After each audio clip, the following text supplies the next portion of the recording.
사무엘상 17장 47절 말씀 우리 한 목소리로 함께 읽겠습니다. 시작. 또 여호와의 구원하심이 칼과 창에 있지 아니함을 이 무리에게 알게 하리라. 전쟁은 여호와께 속한 것인즉 그가 너희를 우리 손에 넘기시리라. 아멘. 저희 다윗과 골리앗 사건이죠. 다윗과 골리앗 사건, 사무엘상 17장에 기록된 사건인데요. 다윗이 무슨 생각으로 골리앗하고 싸웠는가, 이렇게 45, 46, 47절에 사실 이제 분명하게 확인을 할 수가 있는데, 그 대표적인 말씀이 오늘 함께 요절로 읽었던 말씀이고요. 다윗이 무슨 생각으로 골리앗 앞에 섰는가라고 할 때, 구원이, 승리가 칼과 창에 있지 않고 사람이 많고 적음에 있지 않음에 대해서, 그게 다윗이 이해하고 다윗이 봤던 바고 믿었던 바고, 그리고 모든 전쟁은 하나님께 속한 것이기 때문에 내가 이렇게 한다라고 하는 것. 오늘 다시 한번 더 이 사건 함께 살펴보면서요, 우리가 살아내야 될 신앙에 대해서 함께 생각해보는 그런 시간 가지도록 하겠습니다. 먼저 전체 문맥 안에서, 사무엘상 기록 안에서 이 사건이 무엇을 의미하는가라고 할 때 학자들이 두 가지를 이야기를 합니다.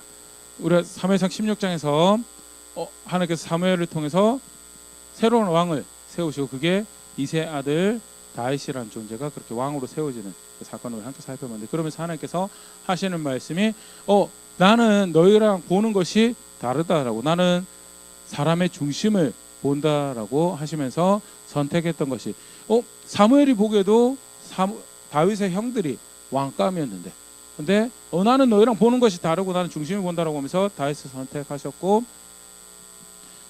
지난 시간에는 하나님께서 보셨다는 그 중심이 뭘까에 대해서 관련해서 조금 더 생각을 해봤었죠. 실제로 본문 안에서 하나님께서 다윗에게 무엇을 보셨는가가 이제 나타나는 사건으로 이해하는 게 다윗과 골리앗의 이 싸움이고, 그래서 다윗이 도대체 무슨 생각을 평상시 가지고 살았길래 하나님이 나는 그 중심을 봤다라고 그렇게 다윗을 선택하셨는가, 그 신앙을 볼 수 있는 그런 대목이 오늘 이 다윗과 골리앗 사건이고, 또 나아가서 이제 기름 부음을 받은 왕, 이제 하나님께서 이 사람을 기름 부으시고 왕으로 삼았다라고 하면서 그 사람이 실제로 백성에게 구원을 행할 수 있는 그런 사람인 것을, 사울 같은 경우도 마찬가지였죠. 기름 부음 받고 난 다음에 전쟁을 통해서 하나님께서 이를 통해서 백성에게 구원을 베푸시겠구나라는 확인이 되어진 그런 사건이 등장했던 것처럼 비슷한 구조에서 하나님께서 다윗을 통해서 일을 하시고 그를 통해 하나님의 뜻을 이루어 가실 수 있겠구나라는 것이 확인이 되어지는 그런 사건, 두 가지 의미를 가지고 있는 것을 학자들이 설명을 합니다. 그런 관점에서 오늘 우리 함께 17장 살펴보도록 하겠습니다. 블레셋과 전쟁이 발생을 합니다. 사무엘상 17장 2절입니다. 사울과 이스라엘 사람들이 모여서 엘라 골짜기에 진치고 블레셋 사람들을 대하여 전열을 벌였으니, 엘라 골짜기라는 골짜기에서 블레셋하고 싸움이 발생합니다. 정황상 볼 때 블레셋이 먼저 쳐들어왔던 것으로 볼 수가 있고요. 골짜기를 중심으로 진이 양쪽으로 나뉘어서 산 이쪽 편 저쪽 편으로 해서 진이 쳐지는 상황을 성경에서 묘사를 하고 있는데요. 블레셋 사람 진영 중에서 그런데 골리앗이라는 사람이 등장을 합니다. 사무엘상 17장 4절에 블레셋 사람들의 진영에서 싸움을 도두는 자가 왔는데 그 이름은 골리앗이요 가드 사람이라 그의 키는 6규빗 한 뼘이요. 그래서요, 여기 사실 조금 애매한 표현이 등장하는, 싸움을 도두는 자다라고 했을 때 한국말 표현에는 어떤 사람인 것 같아요? 실제로 그렇죠, 분위기를 도두는 사람인 것 같이 실제로 싸우는 사람 같지 않은데요. 근데 영어 번역본에는 다 챔피언이라고 번역을 하고 있어요. 그러니까 쉽게 말해서 군대를 대표해서 싸움을 할 수 있는 사람을 보통 챔피언이라고, 그래서 영화 같은 데 보면 야 우리 서로 피 흘리는 그런 일 하지 말고 1대1로 나와서 우리 운명을 결정하자라고 할 때 그 당시 그런 사람을 지칭하는 표현이 챔피언이라는 표현이거든요. 그래서 그 한국말 번역본에 싸움을 도두는 자라는 표현을 보고 골리앗이 일종의 의전용, 이렇게 위시를 과시하는 용 전사라고 이렇게 해석을 하는 그런 케이스든 절대 그런 케이스가 아니다라는 것 볼 수 있으면 좋을 것 같고요. 골리앗이라는 사람인데 굉장히 흥미롭게도 신체 사이즈가 굉장히 자세하게 표현되어 있습니다. 이게 뭘 보여주냐면 이 골리앗이라는 사람이 가지고 있는 조건 자체가 얼마나 압도적이고 보편적으로 볼 때 초월적인가를 사실 보여주는 모습인데요. 몇 가지 사이즈를 보면 그의 키가 6규빗 한 뼘이라고 이야기를 하고 있죠. 6규빗 한 뼘을 학자들이 계산할 때 요즘 이해로 하면 274cm 정도 된다고 합니다. 274라고 하면 금방 이렇게 마음이 잘 안 다가오죠. 농구 골대 농구 바구니가 걸리는 높이 정도가 그게 한 274 정도 됩니다. 그러니까 상당히 크죠. 사실은 이게 사람 사이즈인가 싶은데, 그래서 사실 학자들이 또 어떤 기록이 남아 있냐면 요세푸스라는 유대 역사가가 이제 후대죠. 한 다윗과 골리앗 싸움 이후에 한 900년 차이 나는 후대 역사가인데, 그 요세푸스 기록에는 한 2m 정도, 2m 10 정도의 기록으로 기록이 나와 있어요. 그래서 실제 치수가 한 2m 10 정도 됐던 거 아니냐라고 그렇게 추정을 하고, 2m 10 정도 되면 그래 사람일 수 있지라고 생각을 하는데, 실제로 역사에 기록이 남아 있는 최장신이 272였다고 해요. 그러니까 274가 사실 불가능한 키가 아니에요. 그리고 272도 죽기 이쪽에 이제 계속 성장하는 이쪽 병 같은 게 걸렸던 사람인데, 272가 마지막 정식으로 쟀던 거고, 실제로 죽었을 때는 280이 넘었을 수도 있다라고 학자들이 추정하는 그런 개인이 하나 있거든요. 그래서 불가능한 사이즈는 아니었고요. 그렇다고 했을 때 성경의 기록을 더 우선으로 생각을 해보면 상당히 큰 장신이었죠. 상당히 큰 장신이었고, 지명 관계상 제가 노트엔 다 기록을 못해도 5절에 또 어떤 묘사가 등장해요. 머리에는 노톡으로 썼고 몸에는 비늘 갑옷을 입었으니 그의 갑옷 무게가 놋 5,000세겔이며, 여기 5,000 갑옷이 5,000세겔이라는데 5,000세겔이 무게가 약 56kg 정도라고 합니다. 갑옷 무게만 56kg 정도 되는 거예요. 그러니까 제가 확인해 보니까 군장, 우리나라 육군 정식으로 군장을 싸면 한 38kg 정도가, 그게 가장 FM대로 싼 군장 무게가, 보통은 이제 한 30kg, 40kg 사이 완전 군장 무게를 보는데, 그렇다고 치면 사실 혹시 군장 하고 군인들 뭐 뛰기도 하고, 물론 사실 이제 작년 5월 같은 경우에 이쪽 가학행위로 이렇게 죽은 케이스도 있어서 바람직한 모습은 아니지만, 전투에 임했을 때 또는 전장에 임했을 때 져가지고 뛰고 하는 그런 모습들을 생각을 해보면, 특히 2m74에 56kg짜리 갑옷을 입고 다닌다는 것은 사실 불가능한 이야기가 아닌 모습으로 적용 보이고요. 그리고 뭐 여담을 조금 더 이야기드리면, 중세 갑옷 무게가 한 30kg에서 40kg 정도 그렇게 나갔던 걸로 이렇게 알려져 있습니다. 그래서 훨씬 더 큰 키의 덩치를 생각을 해보면, 사실 이 56kg라는 가봉이 의미하는 바가, 이 골리앗이라는 사람이 보통 사람이 아니구나라는 걸 볼 수 있고요. 또 사이즈가 하나 더 우리가 성경 기록된 거 볼 수 있는 게 사무엘상 17장 7절입니다. 그 창자로는 베테체 같고 창날은 철 600세겔이며 방패든 자가 앞서 행하더라 라면서요. 철 600세겔이라는 게 창머리가, 이게 창날이죠. 창머리가 한 6kg 정도 된다고요. 창머리가 6kg가 되는데, 혹시 부엌칼 혹시 몇 킬로 정도 되시는지 아시나요? 이렇게 한 2kg 넘어가도 사실은 2kg도 뭡니까? 2kg 상당히 힘들죠.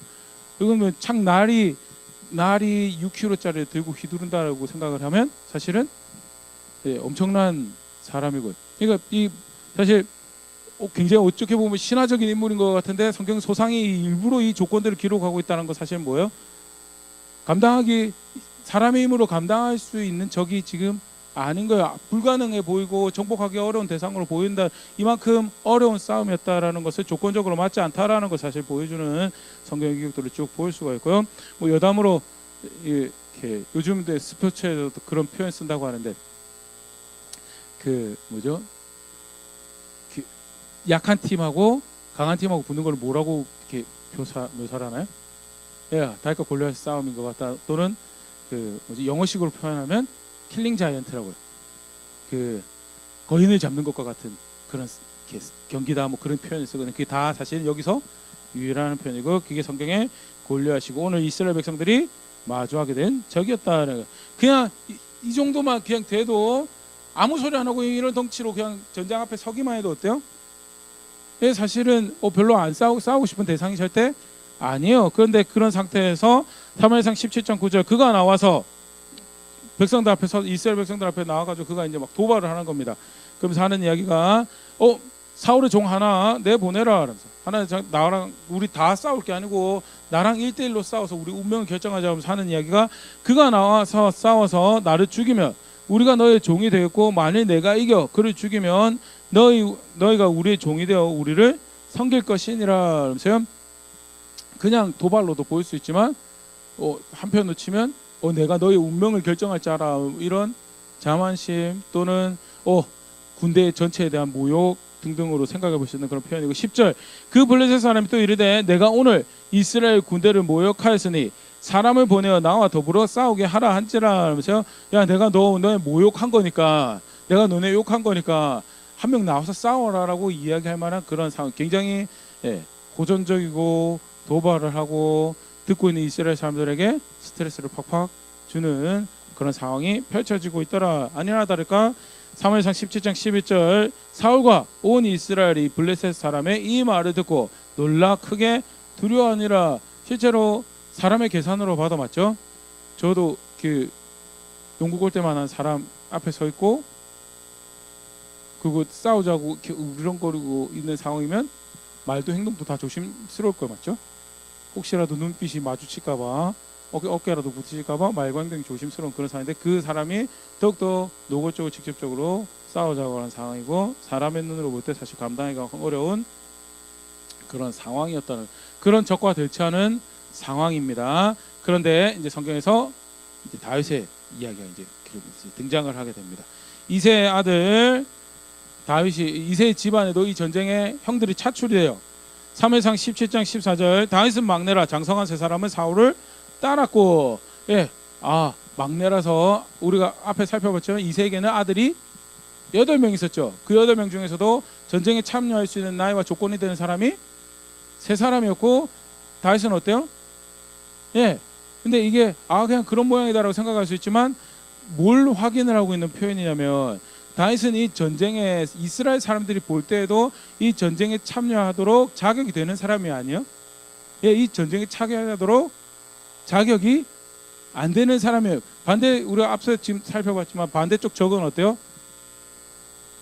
자격이 흘러넘치는 사람이에요.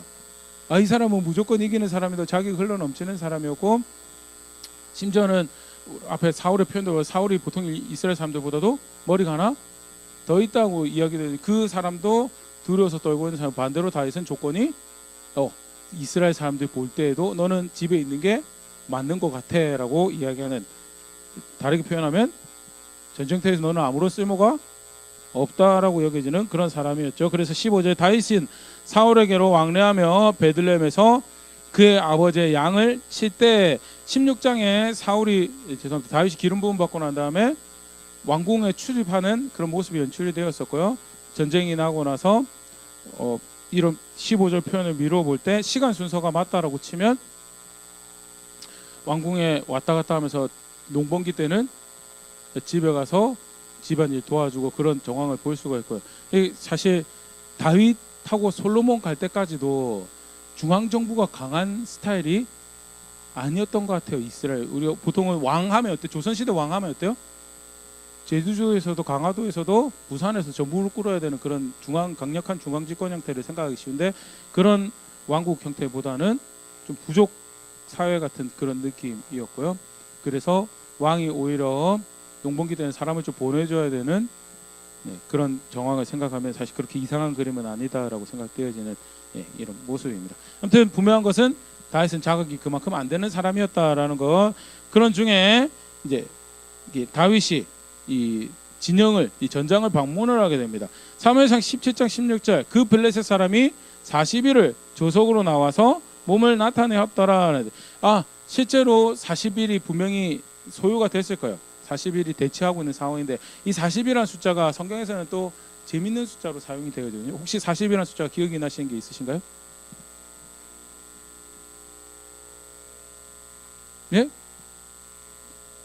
방주 40일 또 예수님 40일 시험 받으신 거 있죠. 그 다음에 가데스 바네아에서 40일 동안 정착하죠. 그래서 뭐 받나요?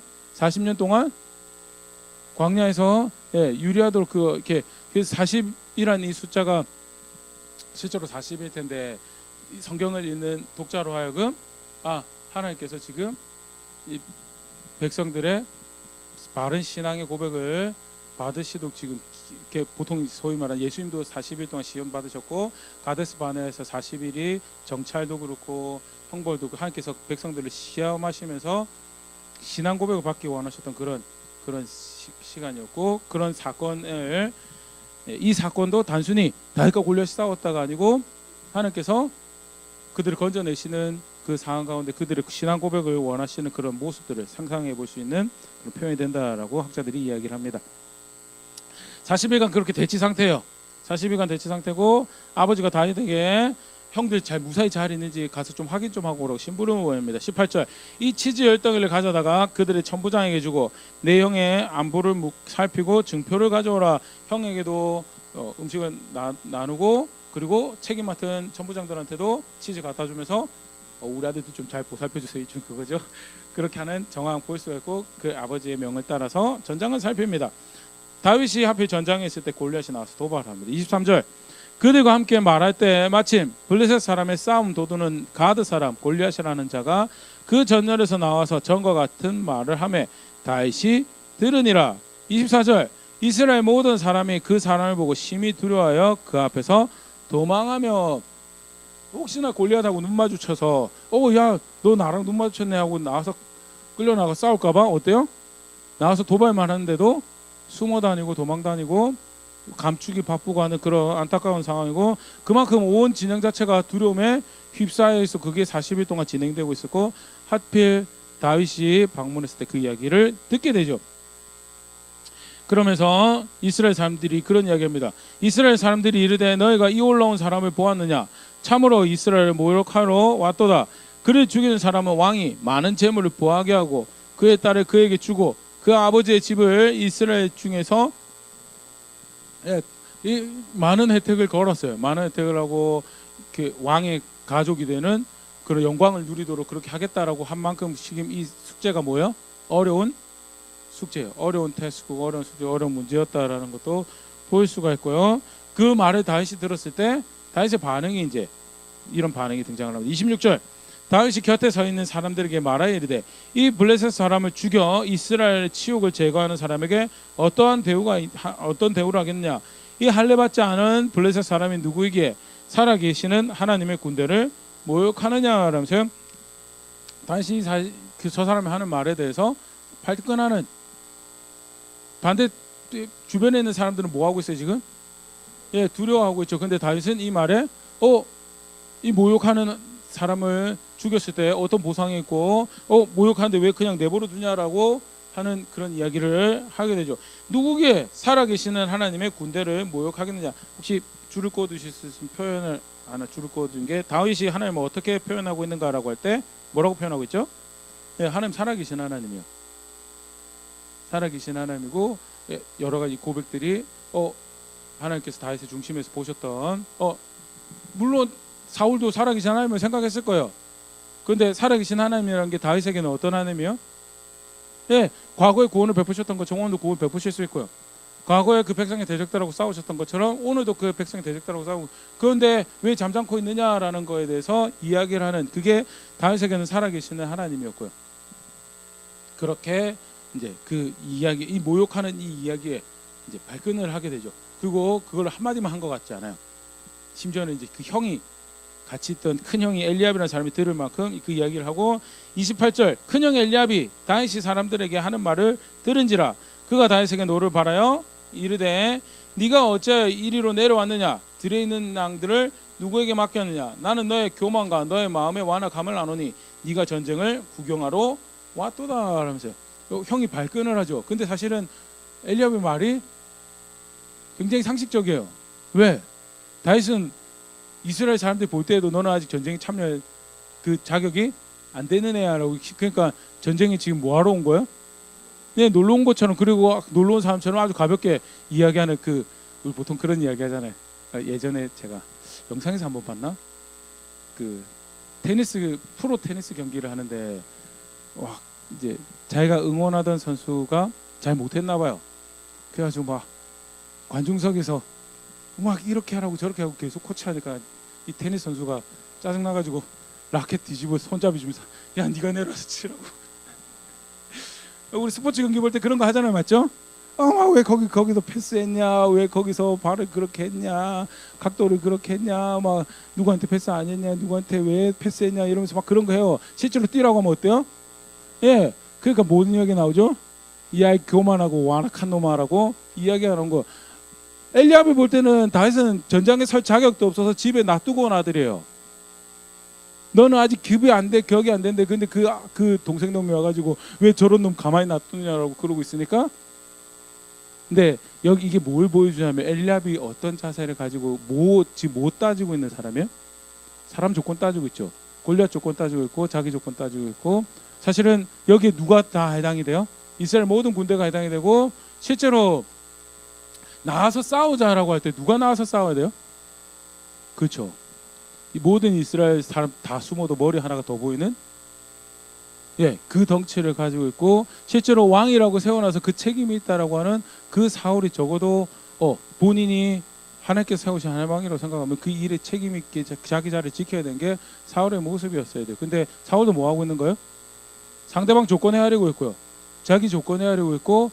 이 궁극적으로 사실 그게 뭐냐면 여전히 사울은 이 전쟁이 뭐예요? 자기 전쟁이에요. 우리 앞서 사울이 그런 표현 사용한 가운데, 이 내 전쟁을 끝내기까지 아무도 밥 먹지 말라라고, 내 싸움을 끝내기까지 아무도 밥 먹지 말라라고 그 자세가 여전히 이어지는 거고, 그래서 내 싸움에서 뭐 하고 있는 거예요? 내 조건 살펴있고, 내가 생각하는 상대방의 조건 살펴있고, 이 상황에서 내가 어떻게 승리를 할까? 나는 승리를 할 수가 없어라고 해서 어떻게 하고 있어요? 뒤에 들어와 숨고 있고, 똑같은 자세를 누가 가지고 있냐면 엘리압이 가지고 있는 모습을 보였을 거예요. 이게 사실 단순히 엘리압의 고백보다는 전체 지금 이스라엘 분위기, 군대 분위기를 사실은 헤아려 볼 수 있는 그런 표현이죠. 기울인데도 불구하고 형이 아무리 쿠살줘도 형 안 보는 데 가서 계속 이제 이 모욕을 당하는데 왜 다들 잠잠코 있느냐라고 그 이야기하니까 이제 왕 앞에 불려갑니다. 그래서 3회상 17장 32절, 다윗이 사울에게 말하되 그로 말미암아 사람이 낙담하지 말 것이라 주의 종이 가서 저 블레셋 사람과 싸우리이다 하니. 야, 어떻게 생각하세요? 웃기죠, 맞죠?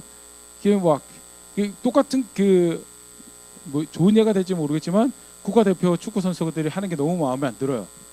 그래가지고 저에게 유니폼을 저에게 등번호를 주시고 저에게 유니폼을 주시면 제가 가서 이번 월드컵 우승을 하겠습니다라고 하면 어떻게 할까요? 그렇죠. 안녕히 가세요. 100m가 몇 초에 나오세요? 몸무게가 어떻게 되세요? 어떤 경력을 가지고 있어요? 지금 다윗이 그런 거예요. 다윗이 그런 이야기고, 그래서 그래도 사울이 친절하게 조곤조곤 설명합니다. 이 또한 뭘 보여주냐? 아까 이야기했지만 아까 골리앗의 조건이 등장을 했었죠. 지금은 다윗의 조건이, 먼저는 이 가장 1차적으로는 전장에 설 자격이 없다고 생각해서 집에 놔두고 오는 그런 남자였어요. 학자들이 추정컨대 작았으면 15살이고 정황상부터 17살 정도 됐을 것으로, 가장 유력한 나이로 17살 정도 됐을 것으로 추정을 하는데요. 3회상 17장 33절, 사울이 다윗에게 이르되 네가 가서 저 블레셋 사람과 싸울 수 없으리니 너는 소년이요 그는 어려서부터 용사임이니라. 야, 그 사람은 용사고 너는 뭐라고요? 소년이라고. 너는 싸울 수 있는 자격이 아직 그 사람들이 볼 때 싸울 수 있는 그런 여건이 준비가 된 존재라고 안 여겨진다라고 그렇게 이야기할 때 유명한 다윗이 막 사울을 설득을 합니다. 주의 종이 아버지의 양떼를 치되 공과 사자가 나왔는데 내가 다 때려잡았습니다라고. 3회상 17장 36절, 주의 종이 사자와 곰도 쳤은즉 살아계시는 하나님의 군대를 모욕한 이 할례받지 않은 블레셋 사람이리까 그가 그 짐승의 하나와 같이 되리이다. 37절, 또 다윗이 이르되 여호와께서 나를 사자의 발톱과 곰의 발톱에서 건져내셨은즉 나를 이 블레셋 사람의 손에서도 건져내시리이다. 사울이 다윗에게 이르되 가라, 여호와께서 나와 함께 계시기를 원하노라.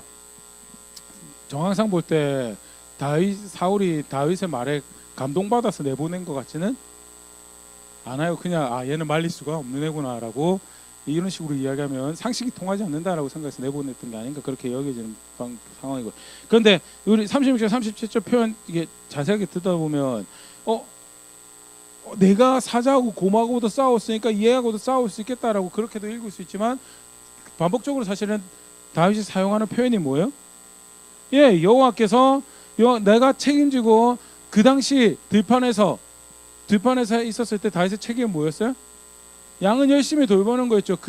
내가 그 책임을 위해서 뭐 한 거예요? 사자하고도 싸우고 곰하고도 싸운 거예요. 그 책임을 다하기 위해서, 그 책임을 다했을 때 하나님께서 그 자리를 지킬 수 있도록 나의 힘이 되셨고 나의 보호가 되셨고, 내가 이 자리에서도 정작 그 싸움에 책임 있는 모든 사람들이 도망가는데, 나중에 이제 그 명령을 함께 살펴보려고 하는데 하나님께서 시당초 하나님 백성 싸움으로 나갈 때 뭐라고 말씀하셨냐면 병거의 많음 가지고 사람의 많고 적음 가지고 두려워하지 말라고. 왜? 하나님 백성의 싸움은 누구의 싸움이에요? 네, 하나님의 싸움이에요. 하나님의 싸움이라서 하나님이 그것을 싸우실 거고 백성들은 뭐 해야 되는 거예요? 거기서 뭐가 그 싸움에 임하는 하나님 앞에서 하나님의 전쟁을 치르는 백성으로서 뭐가 그 앞에서 바른 자세를 가지고 싸우는 건가 해서 대표적인 말씀이 우리 좀 이따 살펴볼 신명기 20장 같은 경우도 1절에 그 말씀하시고 난 다음에 그 싸움에 자격이 안 되는 모습들, 예를 들어서 신혼부부라든지 건물을 새로 사와서 계속 뒤돌아보고 싸움에 집중 못하는 애들은 어떻게 해요? 돌아보냐고. 걔는 그런 그 싸움에 참여하죠. 하나님이 하나님의 싸움을 하려고 하는데 집중해서 자기 자리 지켜야 될 것에 대해서 다른 마음 보고 계속 뒤돌아보고 하는 것이 합당하지 않은 것에 대해서 그런 것들을 말씀하시면서 싸움에 임하는 자세에서 가르치셨거든요. 지금 다윗이 이야기하는 게 내가 돌멩이를 잘 던져서 사자 곰도 잡아봤으니까 내가 할 수 있습니다. 그 이야기가 절대 아니요. 그 자신감으로 선 게 아니고요. 내가 지켜야 될 자리를 지키고 내가 수고해야 될 것에 대해서 내가 도망가지 않고 물러서지 않고 수고할 때 하나님께서 나의 도움이 되고 나의 구원이 되고 그래서 내가 이 싸움에서도 내가 물러나지 않고 하나님의 이름의 명예를 위해서 하나님 백성의 이름의 명예를 위해서 내가 이 일을 할 것이고 하나님이 동일하게 나의 구원이 되실 것입니다 라고 그렇게 고백하는 장면이고요. 아까도 얘기 드렸지만 다윗의 중심에 뭐가 있었는가를 사실은 소상히 볼 수 있는 그런 사건이 되죠. 또 다윗의 조건이 하나 더 등장을 합니다. 사울이 얘는 말릴 수가 없구나. 그래 하나님 너와 함께하길 바란다라고 다윗이 그래도 그냥 내보낼 수 없잖아요. 그래서 자기 갑옷을 입도록 하는데 39절입니다. 다윗이 칼을 군복 위에 차고는 익숙하지 못하므로 시험적으로 걸어보다가 사울에게 말하되 익숙하지 못하니 이것을 읽고 가지 못하겠나이다 하고 복고. 그러니까 사실은 누가 나가서 싸워야 되는 거예요? 예, 갑옷이 맞는 칼의 사이즈가 맞고 갑옷의 사이즈가 맞는 사울이 나가서 그 책임져야 되는 자리에 서야 되는 싸움이었어요. 근데 사울이 뭐 하고 있는 거예요? 사울은 요나단이 나가서 싸울 동안에 나무 밑에 있었던 것도 동일하게 하나님 뭐 하시는지는 전혀 관심이 없고 하나님 뭐 하시는지는 생각이 없어요. 왜? 이 싸움을 자기 싸움으로 생각을 하고 있고 하나님 싸움이 아니기 때문에 하나님 뜻에 순종하는 것보다는 자기 계산을 앞세워서 자기 뜻을 앞세워서 내가 어떻게 영광을 보고 내가 어떻게 승리할까에 대해 계획을 하니까 절대 싸울 수가 없는 싸움이 되는 그런 정황이 되고 뒤에 물러나서 갑옷을 입히려고 하는데 정작 그 앞에서 나와서 내가 그 자리를 내가 지키겠습니다 하는 다윗은 그 갑옷이 맞아요? 그 조건이 그 전장에 설 수 있는 자격이 안 되는 사람이에요. 다윗은 칼도 자격이 안 되고요, 갑옷도 자격이 안 되는 사람이었고 그런데 그 다윗은 그런 게 계산이 하나예요. 지금 하나는 그런 게 계산이 아니에요. 내가 뭘 배웠고 내가 뭘 할 줄 알고 그거 상관이 없어요. 하나님의 전쟁이고 하나님의 싸움인데 왜 다들 자리를 비우고 도망가느냐에 대해서 다윗은 거기에 의문을 고 내라도 그 자리 지키겠습니다라고 서는 게 다윗의 모습이었고요. 안타까운 흥미로운 모습이죠. 40절 손에 막대기를 가지고 시내에서 매끄러운 돌 5을 걸러서 자기 목자의 제구 곧 주머니에 손을 넣고 손에 물매를 가지고 블레셋 사람에게로 나아가니라. 싸움 나간다라고 하는데 물론 당시에 전쟁 무기로도 사용을 했어요. 이렇게 영어로 슬링샷이라고 하는데 이렇게 슬링샷 부대가 만들어질 만큼 원시적인 싸움 형태의 그런 부대를 사용하기로 했는데 사실 우스꽝스럽잖아요. 한 명은 56kg짜리 갑옷 입고 창 날만 6kg짜리 되는 거 들고 나가지고 붕붕거리면서 야 우리 운명을 결정하자라고 하고 있는데 그 싸움 나가면서 갑옷도 안 맞고 칼도 못 들고 나가면서 돌멩이 6개 챙겨 나가고 있는. 근데 그 자격 미달의 그 조건 미달의 사람만이 나는 하나님의 사람입니다. 나는 나의 하나님을 살아계신 하나님으로 오늘도 구원을 베푸신 하나님으로 그의 구원은 칼과 창에 달려있는 게 아닌 걸로 알고 있습니다라고 하고 있는 그 상황이고 굉장히 서글픈 상황이고 한편으로는 이게 신앙이구나라는 것을 여실히 보여주고 있는 그런 상황이죠. 골리앗과 다윗이 마주합니다. 43절 블레셋 사람이 다윗에게 이르되 네가 나를 개로 여기고 막대기를 가지고 나에게 나와왔느냐 하고 그의 신들의 이름으로 다윗을 저주하고 한번 상상하면 274짜리가 눈앞에 서가지고 네가 나를 개로 하느냐로 죄송합니다 하고 뒤돌아서 돌아가도 사실은 당장 이상하지 않는 그림이에요.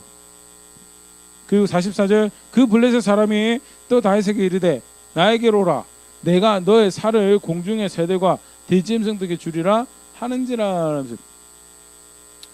굉장히 사실은 전의를 상실해도 전혀 이상하지 않고 다시 돌아 들어가도 뭐 이스라엘 사람들이 뭐 당장은 좀 웃을 수도 있죠, 맞죠? 야, 네가 그래, 직접 보니까 다르지 이러면서 비웃을 수도 있어도 사실은 그렇게 돌아가도 전혀 이상하지 않는 그런 말씀. 사실은 이제 나중에 이게 사실 다윗과 골리앗 하면 다들 그렇게 생각하시라 생각되는데 결국 교회가 맞닥뜨린 성도가 맞닥뜨린 하나님 백성들이 맞닥뜨린 모든 상황이 사실 이런 상황이죠. 근데 이게 다윗의 주옥 같은 고백입니다. 45절부터 보도록 하겠습니다. 다윗이 블레셋 사람에게 이르되 너는 칼과 창과 단창으로 나에게 나아오거니와 나는 만군의 여호와의 이름 곧 네가 모욕하는 이스라엘 군대 하나님의 이름으로 나에게 나아가노라. 여기 줄 한번 그어볼까요?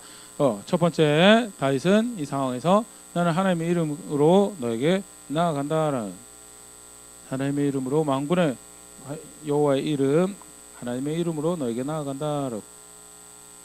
다음에 46절입니다. 오늘 여호와께서 너를 내 손에 넘기시리니 내가 너를 쳐서 너의 목을 베고 블레셋 군대의 시체를 오늘 공중의 새와 땅의 들짐승에게 주고 온 땅으로 이스라엘의 하나님이 계신 줄 알게 하겠고.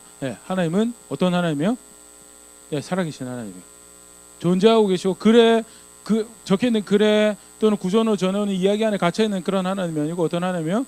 존재하고 계시고 살아계시고 계신 하나님이다라는 것. 그 다음 47절 또 여호와의 구원하심이 칼과 창에 있지 아니함을 이 무리에게 알게 하리라.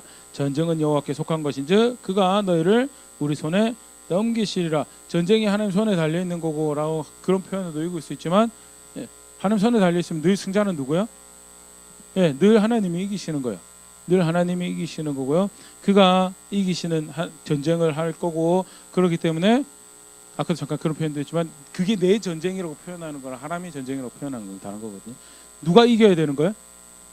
하나님이 이겨야 되는 거. 하나님 손에 달려있는 전쟁이고 전쟁은 하나님께 속한 것이고 그렇다고 한다면 거기서 내가 선택할 거는 뭐예요?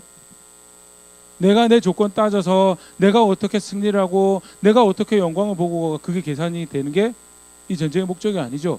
그거 생각했으면 다윗도 뭐 하다못해 왕의 갑옷이라도 있고 이걸로 부족하니까 흰말도 하나 꺼내주십시오 해가지고 흰말도 해가지고 그러면 어때요 좀? 좀 그래도 군대를 대표해서 나라 대표해서 나와 싸운 사람 같잖아요. 근데 다윗의 목적은 그게 아니에요. 다윗의 목적은 뭐예요? 하나님께 속한 전쟁을 하는 것이고 그가 승리를 하실 것이고 그 가운데 내가 지켜야 할 자리가 어디냐에 대해서 찾아 나온 자리가 저 자리였다라는 거예요. 신명기 20장 1절 말씀입니다. 아까 잠깐 말씀드렸던 것처럼 하나님 백성 전쟁 어떻게 하느냐? 네가 나가서 적군과 싸우려 할 때 말과 병거와 백성이 너보다 많음을 볼지라도 그를 두려워하지 말라. 애굽 땅에서 너를 인도하여 내신 너의 하나님 여호와께서 너와 함께 하시느니라.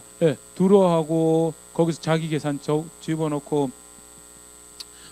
내가 이 자격이 있느냐 여기에 내가 이걸 감당할 능력이 있느냐 그거 재는 거 아니다라는 거에 대해서 구원이 승리가 칼과 창과 병거의 많음에 사람의 많음에 달려있는 게 아니고 하나님이 계시냐 하나님이 안 계시냐 그게 연애의 싸움이고 그렇기 때문에 백성이 그러면 전쟁이 하나님께 속한 것입니다 라고 하면 어떻게 해야 되는 거예요?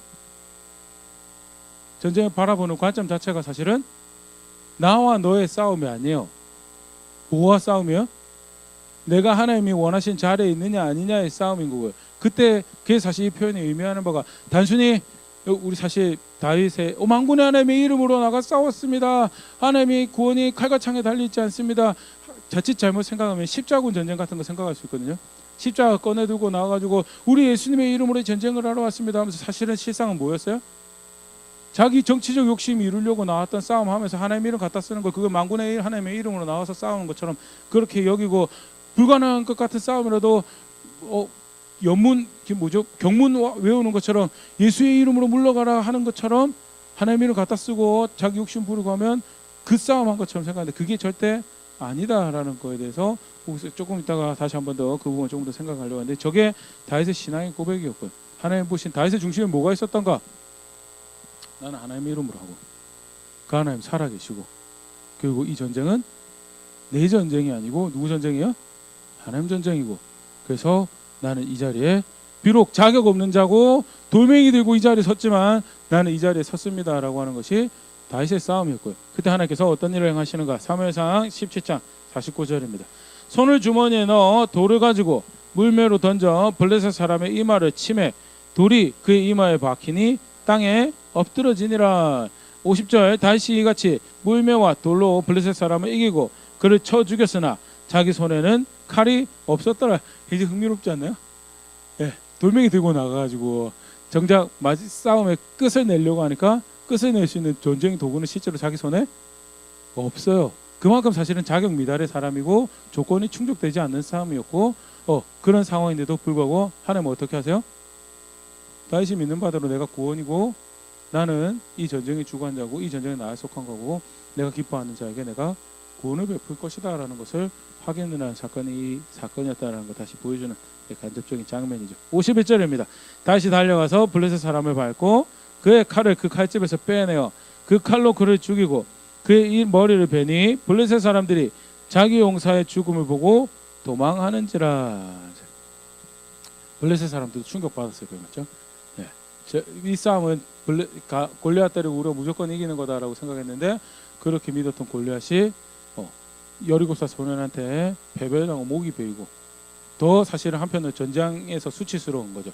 자기 칼로 자기 목이 베어지는 그런 죽임을 당하고 그런 상태가 되니까 두려움에 뿔뿔이 흩어지고, 그제서야 사울은 자기 그 세이프 존에서 자기 안정한 그 자리에서 일어나서 쫓아가서 이 결국 이 전쟁을 승리로 가지고 왔더라라는 것이 마무리되어지고, 17장의 마무리가 굉장히 흥미롭습니다.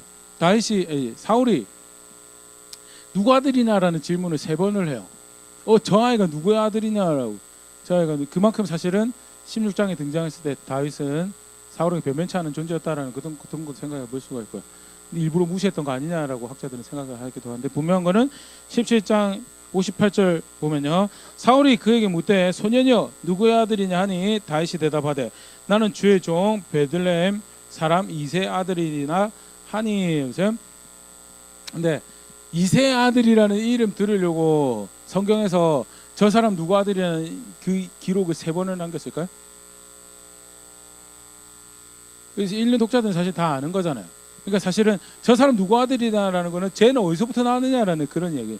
저 일을 할 수 있는 건 어디서부터 나왔느냐, 도대체 무슨 백그라운드로 했는데, 사실은 이새 아들입니다라도 굉장히 중요하죠. 문맥상에서는요. 유다의 후손이고 베들레헴이라는 지명이 등장하고 그런 부분에서 굉장히 의미가 있는 부분인데, 근데 이 장만 놓고 생각을 해봤을 때 맨 처음에 사울이 자기 주변에 있던 부관한테 네 집 자식이냐, 네 집 자식인지 알지 못합니다. 네 집 자식이냐고 해서 네 집 자식이냐는 이야기가 3번이 등장을 해요. 학자들은 읽을 때 이거는 분명히 기자가 독자들로 하여금 다윗이 행한 일이 사실 엘리야만 비교해 놓고 보도 이세 아들로서 할 수 있는 일이 아니었어요. 그러니까 이 상황에서 아까 신명기 본문도 사실 제가 같이 봤었는데, 하나님의 백성으로 하나님 자녀로 하나님의 사람으로 산다라는 거, 저 사람 누구냐, 네 집 자식이냐, 저렇게 사는 게 뭐예요? 그게 하나님 백성이에요. 야, 이게 바로 하나님 백성이고 이게 바로 하나님 백성이고 이게 바로 하나님 백성이다라는 거를 문학적으로 그렇게 담아낸 거 아니냐라고 그렇게 학자들이 이야기를 하고요. 그 표현이 3번이 네 집 자식이냐, 알지 못하면 네 집 자식이냐, 소년 데려와가지고 네 집 자식이냐 묻는데 이세 아들입니다. 네, 좀 전에 얘기 드렸지만 이세 아들보다는 실제로 다윗이 한 일이 도대체 저 일이 어디서부터 나왔고 저 일의 백그라운드가 뭐냐. 다윗은 하나님의 사람이었고 하나님의 아들이었다라는 거, 사실 모든 백성이 사실 보여줬었어야 되는 모습인데 안타깝지만 그들은 거기서 실패를 했고, 정작 그 일에 가장 책임 있는 사울조차도 그 일에 실패를 했고, 그런데 그런 와중에 17살짜리 다윗은 하나님 중심을 보시고 내가 이를 통하여 백성의 구원을 드러내고 이를 통하여 내 통치를 이 나라의 이 백성에게 나타내겠다고 하는 그 다윗은 그런 역할을 감당을 했다라는 것 보여주고 있는 표현으로 그렇게 있습니다. 간단하게 살펴봤는데요. 정말 놀라운 고백들 다윗이 만든 것에 대해서 네, 조금 더 우리가 관련 조금 더 생각을 해볼게요. 아까 잠깐 그런 이야기 들었지만요. 사무엘상 16장 7절 여호와께서 사무엘에게 이르시되 그의 용모와 키를 보지 말라. 내가 이미 그를 버렸노라. 내가 보는 것은 사람과 같지 아니하니 사람은 외모를 보거니와 나 여호와는 중심을 보느니라 하시더라. 하나님께서 어떤 중심을 보셨는가? 하나님께서 다윗의 어떤 중심을 보셨는가라고 할 때 크게 두 가지로 사실 한번 생각을 해볼 수가 있지 않을까 생각합니다. 첫 번째, 다윗 누구 이름으로 한다고요? 네, 하나님의 이름, 자기 이름이 아니에요. 사울하고 굉장히 대치가 되는 거예요. 나를 높이기 위해서 내 이름을 위해서 살아가는 게 아니고 하나님의 이름으로. 근데 하나님의 이름으로 살아간다라고 할 때 사실 관련해서 조금 보면요. 신명기 6장 13절입니다. 너 하나님 여호와를 경외하며 그를 섬기며 그의 이름으로 맹세할 것이니라. 하나님 백성 보고 어떻게 살아라고 이야기하냐면 하나님의 이름으로 약속을 하는데 누구 이름으로 약속을 하라고요? 그게 뭘 이야기를 하는 거예요? 하나님의 이름으로 맹세를 하면요? 무슨 일이 발생을 할까요? 헛말이 안 나오겠죠. 하나님이 그 약속을 성취해야 될 기준이 되고 격이 되는 거고요. 이름을 건다라는 게 사실 그렇잖아요. 내 이름을 걸고 한다고 할 때 또는 누군가의 이름을 걸고 한다라고 할 때 그 수준은 뭐에 준하는 결과물이 나와야 돼요? 그 이름에 준하는 결과물이 나와야 돼요. 하나님의 이름으로 합니다라고 할 때 내가 만군의 여호와의 이름으로 나간다라고 하는 거는 단순히 내가 그 이름만 이용하고 그 이름이 적혀있는 깃발을 들고 나간다 그런 표현이 절대 아니요. 사실 우리가 기도와 관련해서도 그런 이해를 가지고 있는데 예수님의 이름으로 기도합니다라는 게 사실 뭘 의미를 하죠? 예수님의 뜻을 존중하고 예수님의 목적을 존중하고 예수님 가르친 대로 기도하는 그게 예수님의 이름으로 기도하는 거죠. 내가 원하는 거 마구 이야기하고 끝에 예수님의 이름으로 기도합니다라고 사인 날이나듯이 그렇게 하면 그건 뭐예요? 부도수표죠. 왜 예수님하고 하나 동의 안 하고 예수님 이름으로 기도 내용이 예수님 이름으로 한 게 하나도 아닌데 연습 기도를 처음 배우는 상황에서는 그렇게 가르치기도 해요. 그렇게 해서 기도를 배우도록 그리고 보편적으로 한국에서 기도할 때 한국뿐만 아니죠 미국에서도 기도할 때 그렇게 기도를 하는 걸 훈련을 합니다. 근데 실제 그것이 의미하는 바는 마지막에 예수님의 이름을 써놓을 수 있을 만큼 그 내용이 거기에 부합하는 거 그리고 그걸 기도를 한다는 사실 자체는 그걸 원하고 그걸 바라고 그걸 사모하고 거기에 대한 열정을 가지고 살아가는 그걸 이야기를 하는 게 내 이름으로 기도하라는 것이 함의하는 바고요. 하나님의 이름으로 살아 나는 하나님의 이름으로 이 싸움에 임하였습니다라고 하는 거는 결국 그래서 하나님 뜻을 존중하고 하나님 목적 존중하고 하나님 뜻에 부합하는 그런 선택들을 만들어갈 것을 그게 다윗이 고백하는 신앙의 모습이고 하나님께서 다윗이 보셨다는 중심이고요. 그래서 학자들이 그렇게 표현을 하게 됩니다. 하나님의 이름으로 나왔다는 것은 다윗이 누구 명령대로 살아가는가? 나의 진정한 명령권자는 하나님이십니다라고 고백하는 게 그게 하나님의 이름으로 살아간 거. 그게 근데 다윗에게만 해당되는 내용이 아니죠. 좀 전에 신명기 말씀 봤지만 뭐 하라고요? 하나님 백성들이 약속을 할 때 누구 이름으로 약속하라고요? 약속이 큰 게 있고 작은 게 있고 여러 가지 종류가 있잖아요. 근데 하나님 백성 뭐 하면서 살아가야 돼요? 그 하나님이 할 만한 이야기를 하는 거예요. 그 입에 약속을 하는 게 약조를 하는 게 그리고 그 일에 성실하게 임하는 것도 그 격에 맞게 살아가는 거고 작은 표현이긴 하지만 사실은 삶에 살아가는 모습 말 한마디 하는 게 사실 누구에 의한 거여야 된다는 거예요? 하나님에 의한 거라는 거예요. 신약 똑같죠. 골로새 3장 17절입니다. 같이 읽어볼까요? 시작.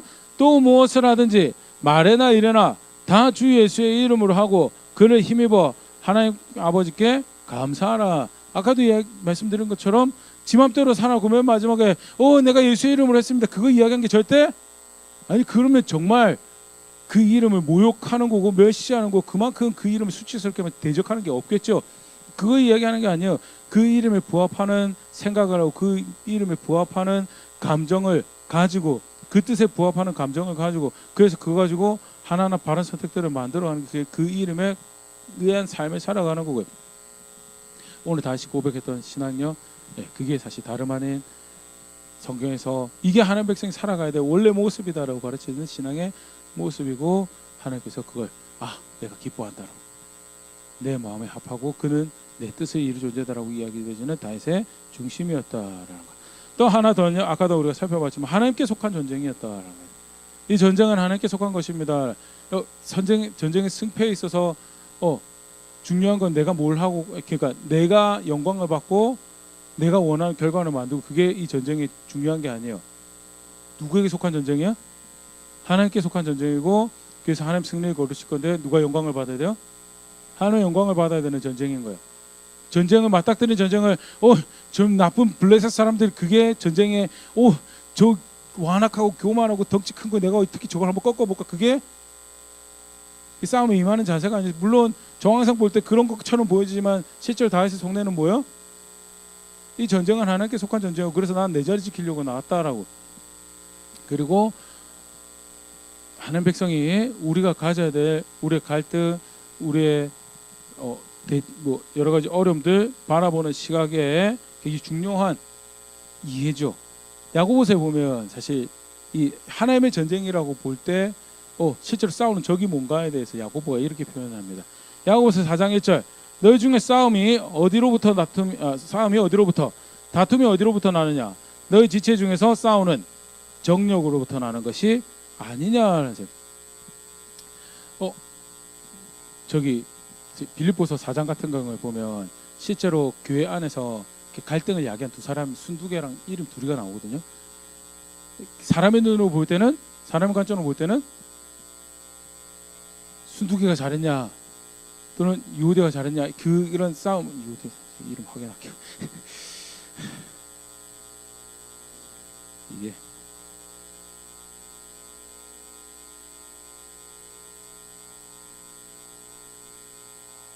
유오디아 맞네요. 유오디아가 맞냐, 순두개가 맞냐, 유오디아 주장하는 게 옳으냐, 그거 이야기할 거잖아요, 맞죠? 실제로 그것도 중요한 분별하는 모습이 될 수 있어요. 근데 더 근간에는 뭐가 있어요? 누가 정욕적인 이야기, 누가 자기 욕심에 따른 이야기를 하고 있고, 누가 맞는 이야기를 하냐. 그러니까 유오디아의 편도 들 수 없고 순두개 편도 들 수가 없어요. 그저께 저녁에 순두랑 같이 밥 먹었고, 일주일 전에 유오디랑 같이 놀러 갔다 왔는데 그거는 전혀 상관이 없어요, 맞죠? 누가 자기 욕심에 따른 걸 이야기하고 있고, 누가 자기 원하는 걸 이야기하고 있고, 누가 기준에 부합한 걸 이야기하고 있고, 누가 바른 걸 이야기하고 있는, 그것만이 싸움을 보는, 그리고 그 안에서 뭐가 어떻게 이게 정리되어야 되는지를 보는 바른 관점이고요. 야고보가 그렇게 얘기합니다. 왜 싸움이 나느냐? 정욕 때문에 나는 거고, 그렇기 때문에 뭐랑 대치하는 거예요. 계속 실제로 갈등을 벌이는 거는, 이 갈등을 잠재우는 거는 정욕과 싸워서 뭐가 지켜야 되는 거고, 뭐가 옳은 거, 뭐가 바른 건가에 대해서 다시 선을 분명히 잡는 게, 그게 사실은 이걸 정리하는 모습이지, 사람 편에 붙어서 또는 네가 나이가 많으니까, 네가 영향력이 크니까, 네가 돈이 많으니까 그거 참아, 그렇게 이야기할 싸움이 절대 아니라는 거고요. 싸움은 정욕하고 싸우는 거. 또 하나 더 보면, 관련해서 보면 4절에 보면 그런 표현이, 가늠한 여인들아, 세상과 벗된 것이 하나님과 원수됨을 알지 못하냐? 그런즉 누구든지 세상과 벗이 되고자 하는 자는 스스로 하나님과 원수가 되는 것이니라. 라면서 뭐랑 싸우는 거야? 세상과 벗하려고 하는 거하고 싸우는 거야. 세상과 벗하려고 하는 거. 그게 하나님 관점에서의 싸움이고, 하나님께 속한 전쟁을 하는 거예요. 여러 가지 갈등들이 만들어질 수 있어요, 맞죠? 관계 안에서 여러 가지 갈등들이 만들어질 수 있고, 그런데 하나님의 전쟁이다라고 할 때 뭐랑 싸우는 거예요? 세상과 벗하려고 하는 거하고 싸우는 거고, 정욕하고 싸우는 거. 그래서 실제로 갈등이 만들어졌는데 알고 보니까 누구 욕심 때문에 만들어졌어요? 내 욕심 때문에 만들었으면 누가 돌이켜서 회개를 해야 되는 건가요? 거기다 대놓고 망구나 요 이름 갖다 쓰고 내가 이 싸움에 승리하겠다라고 하면 그건 뭐가 되는 거예요? 그건 사울의 자리로 가는 거예요. 자기 싸움, 하나님 그 싸움 자체를 자기 싸움으로 만들어 버리는 거고, 자기 만족에 자기가 영광을 받아야 되는, 자기가 승리를 거둬야 되는 싸움 만들어 버리는 거고, 하나님이 승리를 거두고 하나님이 영광을 받고 하나님이 전쟁을 치른다라는 자세를 가지는 거예요. 그러면 뭐가 하나님 뜻에 부합하는 것이고, 뭐가 하나님 보시기에 옳은 것이고, 뭐가 그게 하나님 편에 서는 건가가 사실 더 중요해지고, 그래서 그 다음에 자연스럽게 그 갈등을 또는 그 싸움을 대적해야 될 것을 대적하고 살아가는 모습에 대해서 야고보가 7절부터 이렇게 표현을 합니다. 간단하게 보면요, 7절부터 보면, 그런즉 너희는 하나님께 복종할지어다. 마귀를 대적하라. 그리하면 너희를 피하리라. 8절 하나님을 가까이 하라. 그러면 너희를 가까이 하시리라. 죄인들아 손을 깨끗이 하라. 두 마음을 품은 자들아 마음을 성결하게 하라. 9절 슬퍼하며 애통하며 울지어다. 너희 웃음을 애통으로 너희 즐거움을 근심으로 바꿀지어다. 10절 주 앞에서 낮추라. 그러면 주께서 너희를 높이시리라. 간단히 다시 보면요, 첫 번째 뭐 하라고요? 하나님께 복종하라. 하나님 말씀 따라 가는 거, 사실 뭐 부연 설명이 없을 만큼 필요할 만큼 분명한 거죠. 예, 하나님 기준 받아들이고 거기서 선하다는 거 따라 살고, 거기서 마땅히 해야 될 것이다라는 거 그거 따라 살아가고, 거기 조건 헤아리지 않고 그렇게 살아간 게 실제로 사실은 뭐예요? 하나님께 속한 전쟁을 하는 모습이죠. 다툼이 정욕으로부터 난 거에 대해서. 그래서 뭐가 주적이에요? 정욕을 따라가는 것이 그게 주적이 되는 그것과 싸워가는 모습으로 복종하고, 너 하나의 싸움이 아니고 그게 하나님께 속한 전쟁을 보는 모습이에요. 그 다음에 그 동전의 반대편이 뭐냐? 그게 뭐예요? 마귀를 대적하는 거죠. 이 마귀를 대적하는 것이 사실은 하나님께 복종하는 거랑 뗄래야 뗄 수가 없는 거. 하나님의 뜻에 따라 살아가는 게 결국 마귀를 대적하는 거고요. 그리고 그 다음 편으로 등장한 게 하나님 가까이 하는, 마찬가지죠. 하나님 가까이 하는 것. 여기서 하나님 가까이 하는 것, 사실 오해가 조금 발생할 수도 있는데 그게 의미하는 바가 뭐냐라는 게 그 다음에 등장을 하죠. 죄인들아 손을 깨끗이 하라. 두 마음을 품은 자들아 마음을 성결하게 하라. 해서 하는 말씀에 따라서 자기 행동을 결정, 그게 손을 깨끗하게 하는 거고, 두 마음을 품었다는 게 뭐죠? 하나님도 영광을 받아야 되고 누구도 영광을 받아야 돼요? 나도 영광을 받아야 돼요. 하나님도 높여야 되는데 누구도 높임 받아야 돼요? 나도 높임 받아야 돼요. 그게 두 마음을 품은 거죠. 그래서 두 마음을 품지 말고 한 마음을 품고, 그게 결국 뭐예요? 그 앞에 나왔던 하나님을 가까이 하는 모습이죠. 9절 보면 슬퍼하며 애통하며 울지어다 하면서, 자칫 잘못 보면 기독교 신앙을 가지는 것은 항상 슬퍼야 되는 것처럼 생각하는데 사실 항상 슬퍼할 수밖에 없는 신앙의 모습이 있어요. 혹시 뭔지 아시나요? 그렇죠. 내가 죄인이에요. 결국 슬퍼하고 애통하고 운다라는 것은 하나님 말씀 앞에 서는 걸 계속 이야기하는 거예요. 하나님 말씀 앞에 정직하게 자기 자신을 세우고 자기 행동을 돌아보고 자기 마음 상태를 점검하고 하는 거를 슬퍼하고 애통하고 울지어다 하면서, 너희 웃음을 애통으로 너희 즐거움을 근심으로 바꿀지어다. 그게 다르게 표현하면 뭐예요? 10절에 주 앞에서 자신을 낮추는 거예요. 그게 정욕과 싸움을 해가는 거고, 세상과 벗대는 것과 대치되는 상태로 내가 살아가야 되는 것을 인지하는 모습이고요. 그게 결국 모든 상황을 누구에게 속한 전쟁으로 보는 거예요? 하나님께 속한 전쟁으로 보는 간단한 예를 하나 들어서, 사실 성경 많은 곳에서 찾아볼 수 있는 모습인데, 갈등 자체를 내 편이냐 네 편이냐로 보면 어떻게 돼요? 우리 사울의 자리를 떠날 수가 없어요. 내 싸움 해야 되고요. 내가 승리를 거둬야 되고 내가 영광을 받아야 되고요. 그러면 결국 그 자의 끝은 뭐예요? 하나님 뜻에 순종할 수도 없고요. 결국 하나님이 나는 너를 통해서 내 영광을 나타내려고 했다면 난 너랑 그 일을 못하겠다라고 사실 버림받는 자리까지. 그건 신앙이 될 수가 절대 없다라는 것. 반대로 들판에서 배운 것도 없어요. 여러 가지 전쟁에 볼 때 합당한 것도 없고, 사실은 이 전장에 서는 것만 해도 다윗이 스스로가 증명해야 될 게 얼마나 많았어요. 저는 이 전장에 설 자격이 있는 사람입니다라고 증명을 할 수도 없지만, 맞죠? 그거가 사실은 다윗에게는 증명, 그만큼 조건 따졌을 때 모든 게 다 부적격인 사람이었어요. 그럼에도 불구하고 전쟁 자체를, 갈등 자체를 하나님의 전쟁으로 보고, 그래서 하나님의 이름으로 선다라고 했을 때 다윗은 자기 자리를 지킬 수가 있었고, 하나님은 그를 통해서 하나님 뜻을 펼쳐낼 수, 그게 하나님께서 기뻐 받으시는 신앙이었다는 것. 실제로 그런 관점을 가지고 있었기 때문에 오금이 저리고, 아까도 잠깐 우리 사실 이 사건을 다윗이 돌을 잘 던졌잖아요, 맞죠? 돌을 잘 던지니까 그 자신감으로 서서 사자 곰 때려잡는 것처럼 내가 니놈 때려잡아줄게, 그런 생각으로 섰을 것처럼 상상하기가 쉬워요. 사실은 절대 그렇게 보일 수 없는 상황이고, 뭐 다윗의 영양 상태가 얼마나 좋았는지 잘 모르겠지만 17살 하면 보통 한 키가 어떤 정도 될까요? 뭐 발육 상태가 좋아서 저보다 조금 더 크다라고 쳐도 맞죠? 그 사실은 274, 275, 뭐 2m라고 쳐도 그 앞에 서는 거 참 쉽지 않았을 거예요. 그러니까 그런 얄팍한 자기 재주 갖고 설 수 있는 자리가 절대 아니었다는 거예요. 그래서 그가 사용하는 하나님의 이름으로 섰다라는 것, 또는 이 전쟁은 나는 하나님께 속한 것이라고 알고 있다라는 그 신앙 자체의 고백 자체가 뭘 의미하는가에 대해서 조금 헤아려 볼 수 있으면 좋을 것 같고요. 오늘 우리가 살펴본 것처럼 결국 하나님의 전쟁이고 하나님의 영광을 받으셔야 되는 거고, 그 결과가 하나님께 승리를 거두실 건데 하나님께서 영광을 받으셔야 되는 그 전쟁으로 그 자리에 임했다라는 것 볼 수 있고, 그렇게 이해를 하면요, 사실은 이제 우리가 사무엘상 전체 메시지를 우리가 같이 연결을 시켜볼 때, 첫 번째 엘리와의 사건에서 하나님께서 뭘 신앙이라고 가르치셨나요? 하나님 존중하는 게 그게 신앙이다라고. 하나님 존중하는 게 신앙이고, 그건 어떤 종교적 열심이나 그런 걸 이야기하는 게 아니다라는 것을 사실 전반부 엘리야의 사건에서 가르치셨죠. 그리고 사울의 사건에서 뭐가 하나님 존중하는 거다라고 가르치셨나요?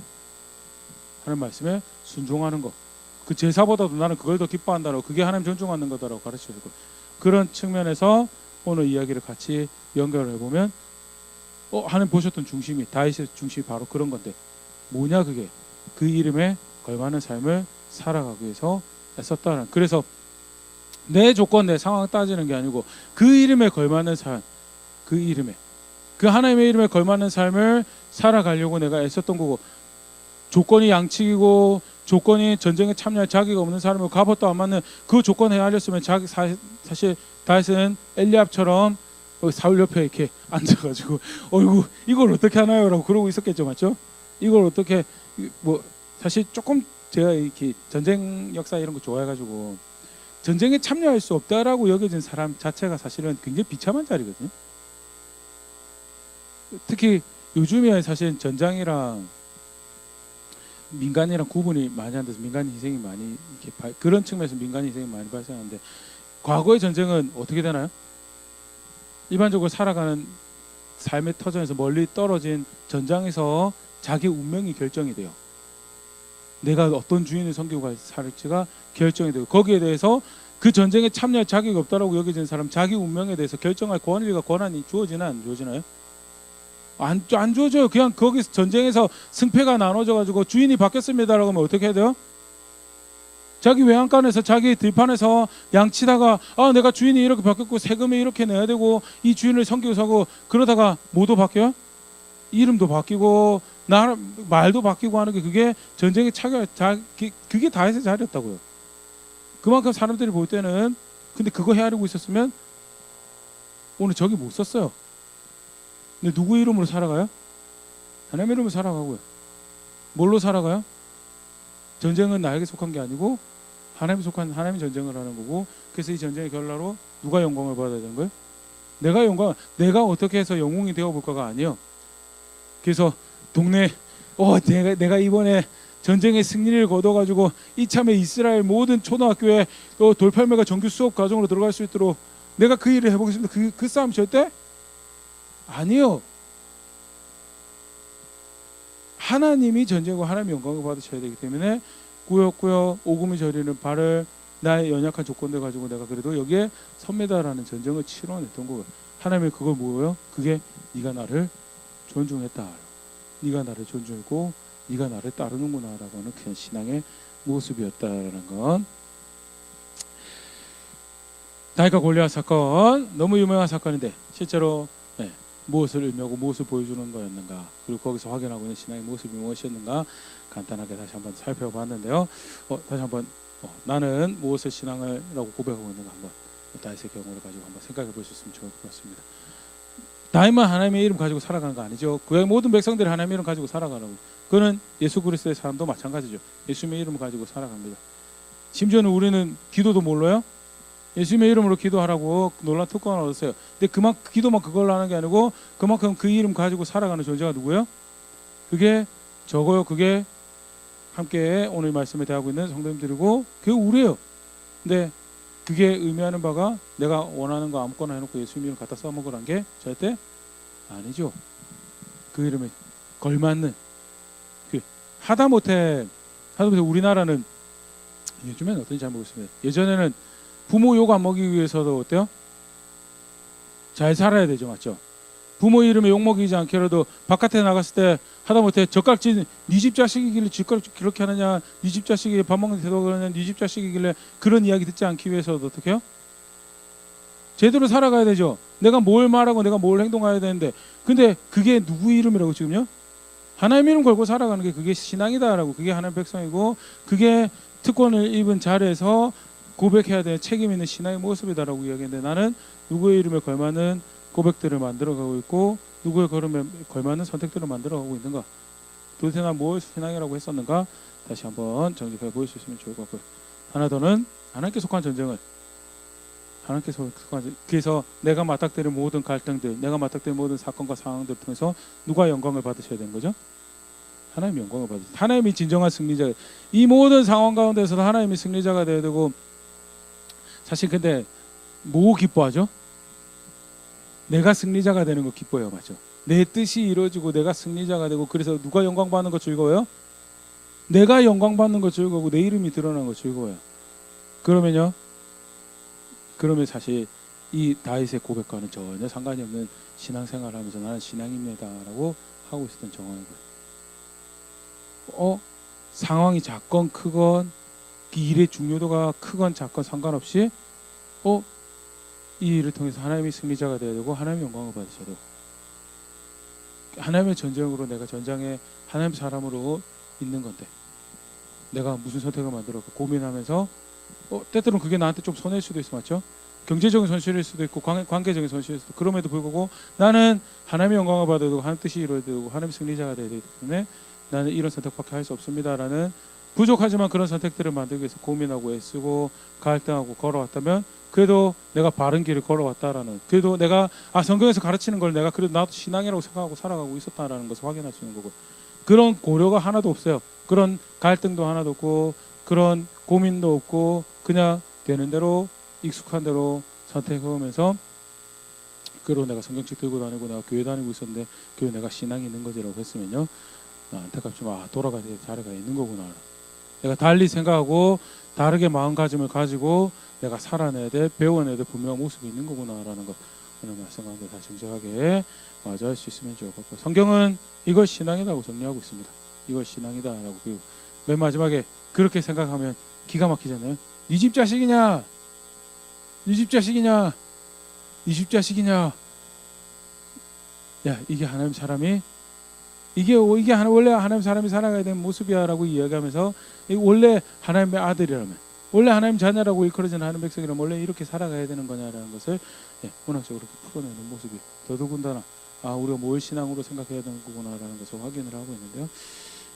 다윗의 모습 굉장히 흥미롭고 또 익사이트하고 신나는 이야기죠. 그러나 동시에 중압감 있는 신앙의 기준, 사실 분명히 확인하고 붙잡을 수 있으면 좋을 거고, 어떻게 해서든 이런 모습을 살아내기 위해서 애쓰고 생각도 조정하고 감정도 조정하고 삶의 방향도 조정해서 수고해야 될 것 진짜 수고하고 배워내는 자리에 있는, 나는 나에게 이걸 신앙이라고 규정해 주시고 알려주신 하나님을 나의 하나님으로 알고 있습니다라는 것을 여정정 실제로 고백하는 자리에 그런 제가 될 수 있으면 좋을 것 같고, 그렇게 함께 성숙해져가는 우리 교회 될 수 있으면 좋을 것 같습니다.